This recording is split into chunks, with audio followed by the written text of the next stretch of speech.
May pangregalo na ba kayo sa paparating na araw ng mga puso? Trending po kasi ngayon ang long-lasting na pabulaklak para sa mga gusto rin ng long-lasting relationship. Nasa frontline ng balitang yan si Gary De Leon.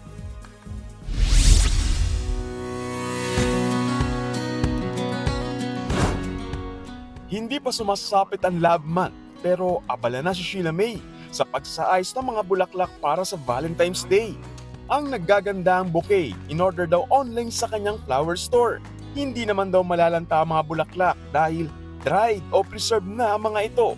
Sa fresh flowers po kasi, siguro maximum po nun 7 days, 10 days, tatagal lang po siya sa dried flowers po, kaya niyan tumagal ng taon. Kahit 2 years, 3 years, depende na lang po kung paano mo siya aalagaan. Isang event photographer sa Dubai, si Sheila May, pero umuwi siya sa bansa noong nagkaroon ng pandemya. Matapos pasukin ng iba't ibang trabaho, naisipan niyang maging reseller ng mga bulaklak.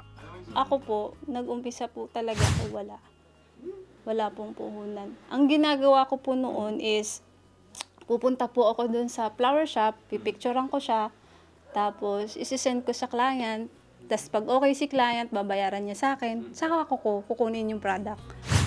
Dahil sa tiyaga at paniniwala na papatok sa mga Pinoy ang ganitong klase ng mga bulaklak, kilala siya ngayon bilang isa sa pinakamahusay sa industriya ng preserve flower bouquet. Gaya ng mga bulaklak na ito na pangmatagalan. Karamihan daw ng mga customer ni Sheila May ay mga magkasintang gustong tumagal ang relasyon. Mostly po kasi ng buyer namin, mostly mga nanliligaw, pagjowa, ganyan. Tapos ikakasal, lumalapit sa amin yung nagko-customize sila ng sarili nilang bouquet. Ganun po. Parang maging sentimental po yung bouquet sa kanila kasi long-lasting siya.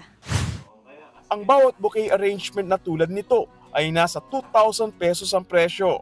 Pero inaasahang magmamahal pa yan kasabay ng mataas na demand sa susunod na buwan. Kung pang-display naman ang hanap nyo, mayroong flowers na nasa glass container na 2,000 pesos din ang presyo. Ang flower petals naman na anime candy ay nasa 700 pesos ang halaga bawat box. Kung may pagka-creative naman kayo, pwedeng kayo mismo ang mag-arrange ng mga bulaklak. Mismong flowers at mga materials lang ang bibili ninyo na maaari ring i-deliver sa inyo. Umaabot na raw sa 300 ang orders na natatanggap ni Sheila May sa isang araw. Wala pa yan sa kadalasan ay mahigit 1,000 kapag malapit na ang araw ng mga puso. Nagbabalita mula sa frontline, Gary De Leon, News 5.